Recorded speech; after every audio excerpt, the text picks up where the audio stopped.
Bila sebut kuburan Nabi ni, itu sebab ada baru-baru ni ada orang duk hantar viral kan, nak korek kubur Nabi dan sebagainya. Ini kisah lama dah. Itu sebenarnya dah berapa kali siri ni. Tetapi siri nak menggali kuburan Nabi ini oleh kerajaan Saudi bukan sekarang, daripada tahun 1924.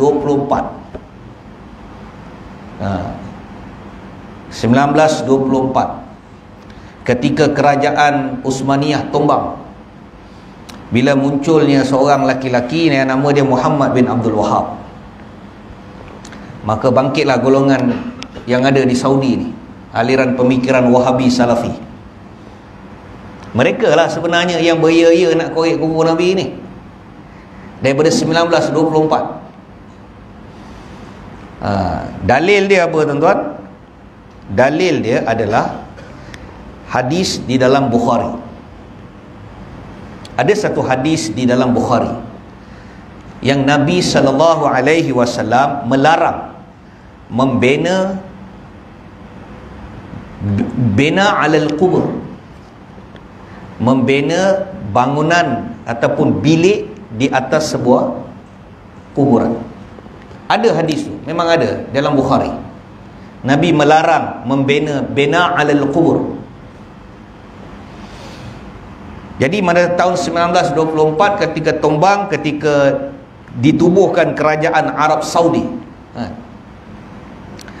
maka 1925 kalau saya tak silap, peristiwa memecahkan, meletupkan semua bangunan-bangunan kuburan di Jannatul Baqi. Tak ada satu orang pun yang boleh mendustakan benda tu. Seluruh dunia Islam tahu peristiwa tu, termasuk golongan Salafi Wahabi. Tapi mereka rasa benda yang dia buat tu betul. Dia pasang letupan dan dia buat keputusan pada waktu itu di Jannatul Baqi ada kuburan Ahlul Bait, kuburan para sahabat, yang mana ada sedikit binaan. Ada macam, saya 2-3 hari lepas pergi Melaka.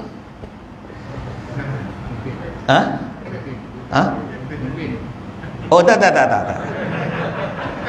Oh tak. Saya ada urusan kerja, tak ada kempen. Ada urusan, saya pergi. Jadi teringin nak makan, dia kata kat Melaka tu ada mi bodoh, dia panggil. Mi bodoh. Haji Hasan jual mi tu. Jadi saya suka mi tu. Saya pun pergi. Rupanya di belakang kedai jual mi bodoh ni ada kawasan perkuburan. Dan di tengah-tengah kawasan perkuburan tu ada satu kubur, dan saya rasa ini mungkin satu orang ahlullah ataupun satu orang ulama di Melaka silap. Jadi di atas kuburan dia tu, dia buatlah satu macam kubah, satu bangunan macam kubah. Jadi kubur dia tu nampak, dalam kubur lain tu nampak biasa, tapi kubur dia ni tengah-tengah tu nampak dan terpelihara. Tak ada apa pun, tak ada orang pergi sembah kat situ. Tapi di Jannatul Baqi, ketika mereka muncul di Saudi, maka mereka telah buat keputusan untuk memecahkan seluruh bina alal kubur di Baqi. Maka telah jadi macam satu pesta. 1925 dia letupkan, maka dia telah ratakan. Ini tuan-tuan pergi Jannatul Baqi, tengok Baqi macam mana, dia kosong. Tuan-tuan pun tak tahu mana satu perkuburan Ahlul Bait, betul? Tak tahu. Yang kena lekat luar tak tahu, melainkan kita diberitahu. Dia tidak mau meninggalkan apa-apa tanda pun. Dia merasakan apa yang dia buat itu benar, sedangkan dia telah ditentang oleh majoriti ulama Ahlus Sunnah wal pada ketika itu. Sehinggalah setelah mereka menghancurkan seluruh bangunan-bangunan, seluruh bangunan alal kubur yang ada, tanda-tanda yang ada di situ, dia telah meratakan. Maka akhirnya ulama Saudi pada ketika itu, mereka telah mula berbincang mengenai kubah hijau tu. Kubah dia dah mula nak bincang pasal kubah hijau tu. Sebab apa? Sebab dia dah pecahkan semua bina alal kubur yang ada di Jannatul Baqi. Sedangkan kubur Nabi berada dalam bina alal kubur. Kubur Nabi berada dalam bilik, dalam bangunan. Jadi mereka telah mula muzakarah, nak keluarkan, nak pecahkan kubah hijau dan keluarkan jasad Nabi sallallahu alaihi wasallam, keluarkan jasad Umar, keluarkan jasad Abu Bakar dan bawa mereka ke Baqi. Tanah macam orang biasa. Rekod. Tanah macam orang biasa.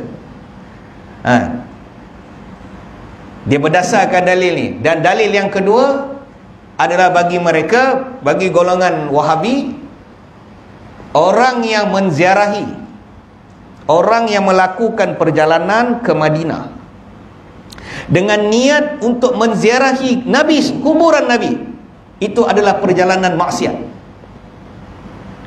Tuan-tuan kena faham benda ni.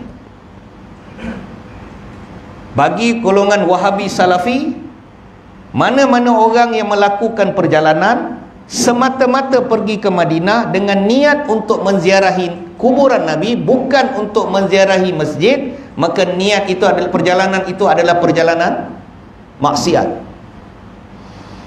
Tetapi ahlu sunnah wal jamaah tidak berpegang pada pandangan itu, pandangan yang ekstrim, yang hulu. Umar bin Abdul Aziz rahmatullah alaih, satu ketika dia pernah mengutus satu utusan daripada Damaskus di Syria. Dia raja, dia khalifah, dia hantar satu utusan, satu caravan, satu utusan daripada Syria, semata-mata dihantar ke Madinah, pergi dekat makam Nabi dan sampaikan salam Umar bin Abdul Aziz ke kuburan Nabi dan balik. Special punya utusan dihantar semata-mata sampai depan kubur Nabi, beri salam dan balik. Bukan buat haji pun. Dihantar utusan itu daripada Damaskus di Syria. Maka bagi golongan ni, golongan yang hulu ni, golongan yang berpandangan, dia kata tak ada. Mana-mana perjalanan orang yang datang ke Madinah, kalau niat nak menziarah Nabi, ini perjalanan maksiat, melainkan niat kena menziarahi masjid. Maka berlaku kontradik. Dan mereka beranggapan orang bila datang Madinah ni, datang masjid Nabi nak cari Nabi, datang masjid Nabi nak cari Nabi. Dia kata ni hulu. Maka dia kata kita kena elakkan orang buat kerja-kerja syirik bid'ah. Itu keluar tu. Syirik bid'ah, khurafat, syirik, bid'ah, kafir. Itu je dalam mulut dia. Akhirnya dia nak keluarkan kubur Nabi tu, dia nak pecahkan kubah hijau. Dan muzakarah 1925 selepas pemecahan kuburan di Jannatul Baqi, akhirnya bila kertas kerja itu, paperwork tu, kertas kerja itu dipersembahkan kepada Raja Saudi pada ketika itu. Inilah satu, tuan-tuan, Allah SWT punya kuasa, dan Allah jaga jasad Nabi sallallahu alaihi wasallam. Raja Saudi ni bukan orang soleh pun, tetapi orang tak soleh ni, tuan-tuan, bak kata orang jahat macam mana pun, tapi bila datang pada satu kertas kerja nak pergi korek kubur Nabi ni, dia jadi tak? Dia jadi apa? Dia jadi takut.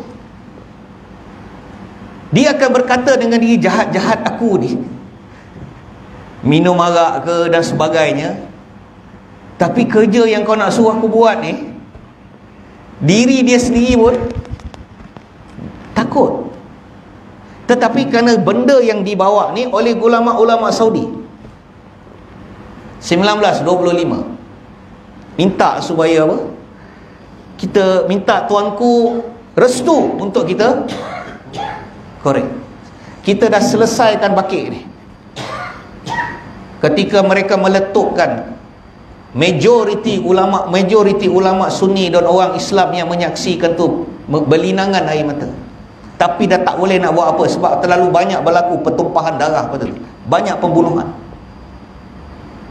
Yang tu Muhammad bin Abdul Wahab kena jawab depan Allah besok. Kalau dia rasa pemikiran dia benar, dia kena jawab depan Allah besok. Sebab pedang dia telah mengalirkan ribuan darah kaum muslimin. Itu dia kena jawab. Jadi akhirnya ketika paper itu sampai, ini saya kena beritahu tuan-tuan, bila paper ini sampai, Raja Saudi pada ketika itu jadi takut. Akhirnya dia telah buat satu keputusan. Dia beritahu dengan ulama yang bawa paper tu, dia kata beginilah. Sebab dia raja, dia bukan alim. Bukan dia alim pasal hadis pun. Yang alim pasal hadis ni siapa? Ulama lah.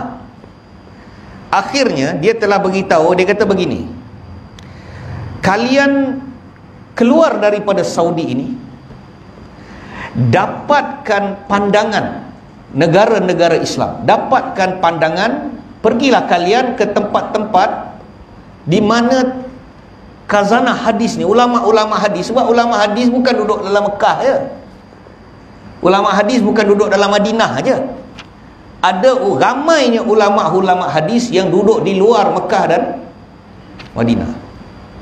Dia kata pergi cari tempat-tempat di keluar daripada Saudi ni, bawa hadis ni dan muzakarah dengan mereka.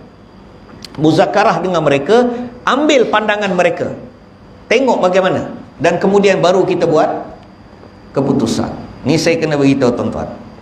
Maka satu jemaah daripada Saudi telah dibentuk dan dihantar ke Darul Ulum Deoband, tempat Tuan Guru Nek Aziz bin Ni'mat mengaji.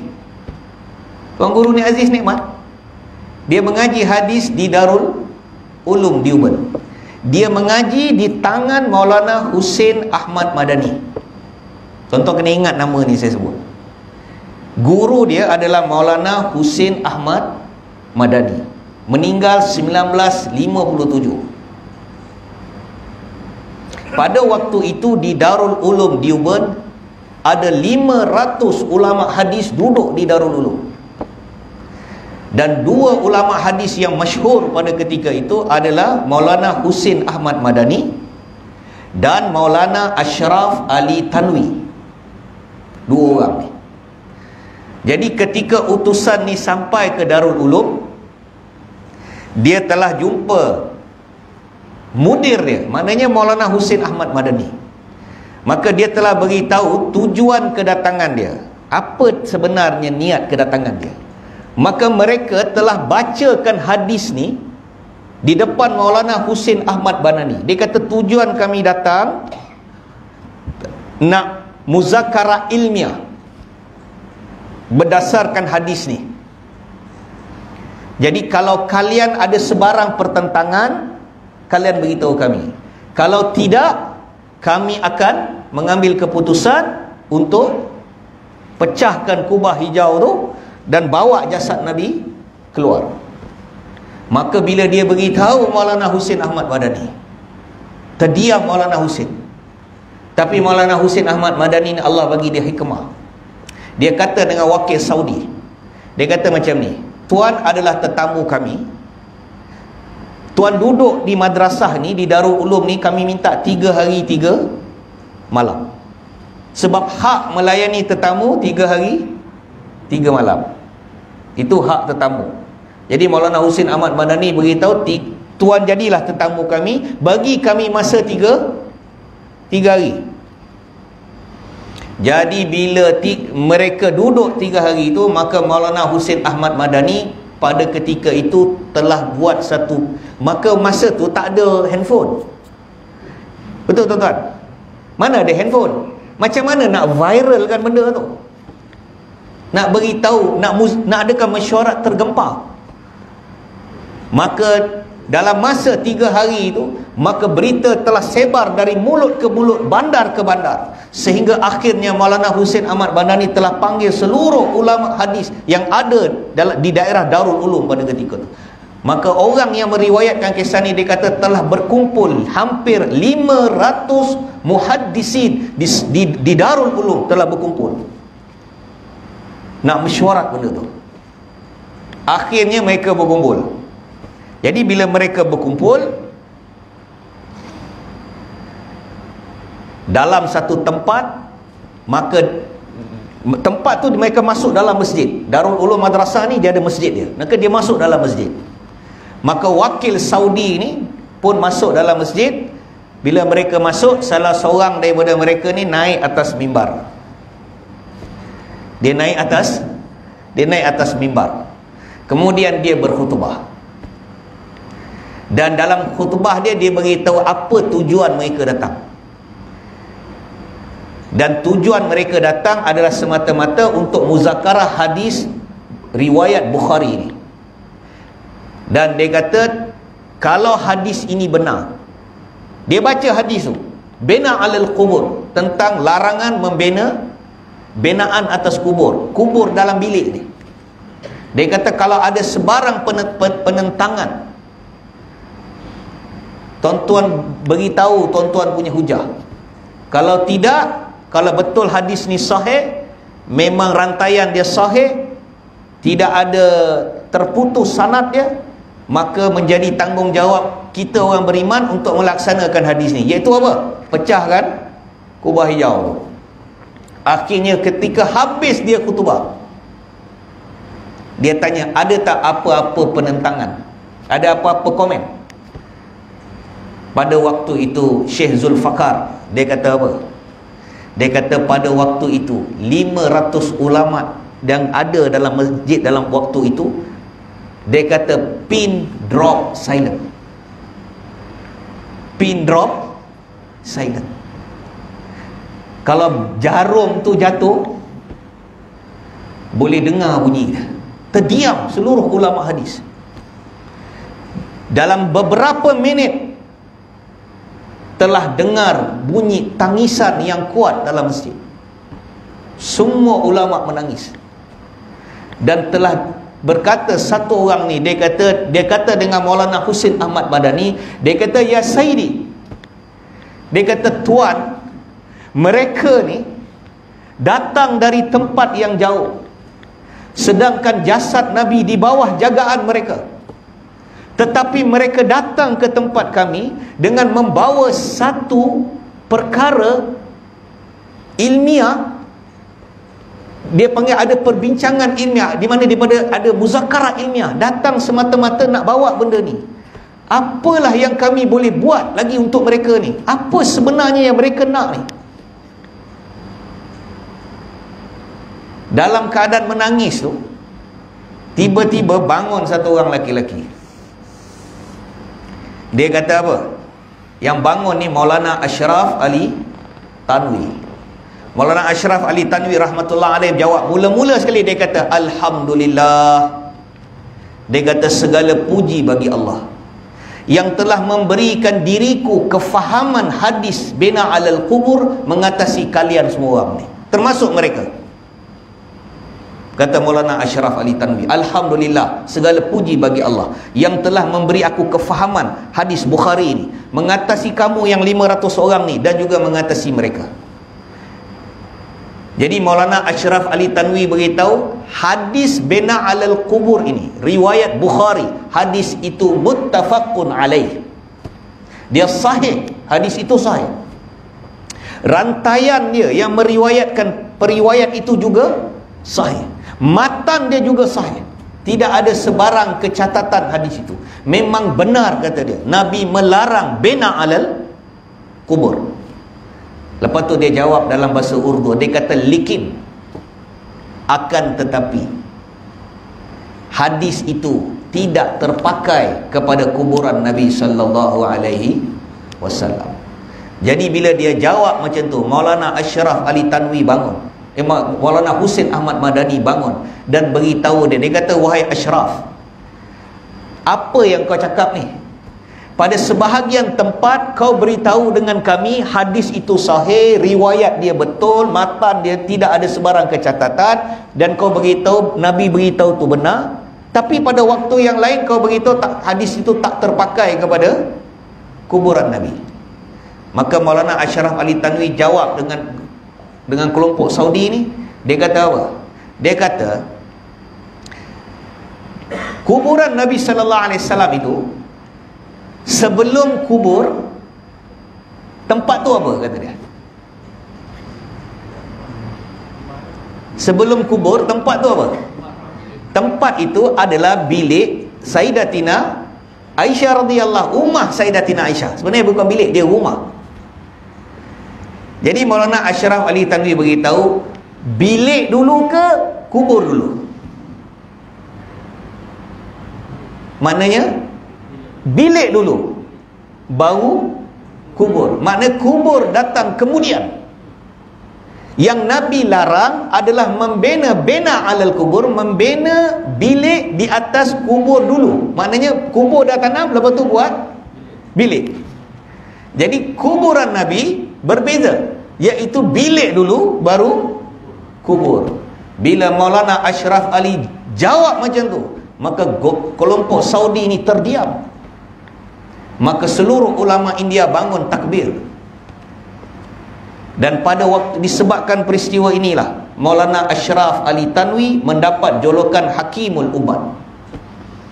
Tuan-tuan tanya, dia dapat gelaran Hakimul Ummah, terselamat kubah hijau tu, disebabkan sumbangan ulama hadis di Darul Ulum. Dua orang, Husin Ahmad Madani dengan Maulana Ashraf Ali Tanwi. Dua orang ni.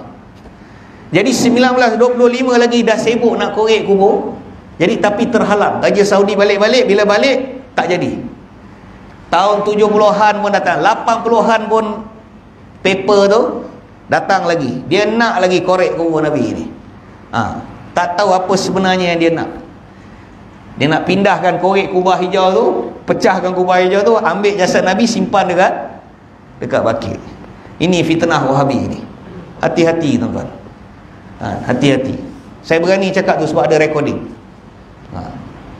Buktikan saya salah. Benda tu ada kat saya. Kisah Maulana Ashraf Ali Tanwi tu, seluruh ulama India tahu kisah tu. Tapi dia nak juga buat benda tu. Itu yang baru-baru ni viral, hantar lagi. Jadi itu bukan zaman sekarang, itu sebelum tahun 90, tahun 2000, masa tahun 2000, sebelum Raja Salman, sebelum tu. Dia nak lagi paper tu masuk lagi. Paper tu. Itu sebab dia orang ni, dia anti kubur. Dia anti kubur. Dia tak boleh tengok kubur. Dia tak boleh tengok orang ziarah kubur, hati dia bernanah. Jadi dia panggil kita yang ziarah kubur ni kuburion. Ini kuburion ni. Dia panggil orang yang rajin pagi raya pergi ziarah kubur ni, sekejap-sekejap pergi ziarah kubur. Ini semua dia panggil golongan kuburion. Ini kuburion ni orang ni. Ni kaki sembahyang kubur ni, dia kata. Itu pasal dia tak boleh tengok kubur Nabi tu. Kalau boleh dia nak pergi letak dekat Baqi'. Jadi kita ni semua esok nanti pergi Madinah, terkial-kial cari mana kubur Nabi tu, kat mana tu. Sejahat-jahat kaum ni, kan? Dia tak boleh tengok. Dia anti tengok pagi raya orang sibuk nak pergi kubur, dia anti. Viral dia akan keluar lagi sehari 2 hari nak raya, dia akan tabur viral dia. Lepas tu dia panggil ni puak-puak kuburion ni. Jadi dia nak bawa aku. Jadi kita tak tahu. Kita hari ni pergi Jannatul Baqi', siapa tahu mana kubur Abdullah ibn Abbas? Tak tahu, melainkan kita diberitahu oleh orang, ni dia kata ni. Tak ada tanda, kita pun tak tahu. Dia tak bagi. Hari kubur Nabi tu nak ditanam kat situ. Akhirnya kubur Nabi kat mana? Tu orang kat ramai-ramai tu. Doa je lah daripada jauh ni. Tapi tanya dia, mana Raja Saudi punya kubur? Tu ni. Raja Saudi dia boleh tunjuk. Mana Raja Saudi kau? Ni. Hati-hati dengan kaum ni. Ni lebih bahaya fitnah dia daripada Syiah. Jadi jaga-jaga tuan-tuan. Jadi bila termasuk ni saya terpaksa bawa kisah ni. Kisah ni kisah yang besar. Kalau tuan-tuan nak cari, tuan-tuan carilah, tuan-tuan Google cari Maulana Ashraf Ali Tanwi. Nasib baik keluarlah kisah tu. Maulana Husin Ahmad Madani dan sebagainya. Jadi peristiwa nak gali kubur Nabi ni daripada 1925 dah paper tu dah masuk dah, 4-5 kali dah. Tetapi rancangan itu tidak berjaya. Sebab apa? Allah pelihara jasad Nabi sallallahu alaihi wasallam.